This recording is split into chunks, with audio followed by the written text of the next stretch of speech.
Hello and welcome back to my channel. In today's video, I will show you how to download and install the Sensi app. So let's get started.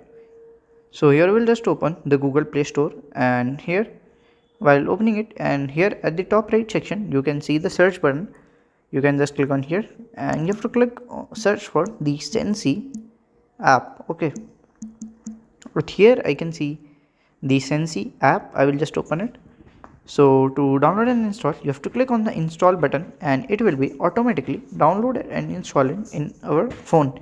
And if you want to read the review, and you can read from here. Okay, and if you want to contact the support like app support, you can directly scroll down at the last and you can see here at the option called as app support. Just click on here and from here you can contact them as well. So by this way you can just download and install the Sensi app. So if you find this video helpful, make sure you like, subscribe and share the video. Thank you for watching.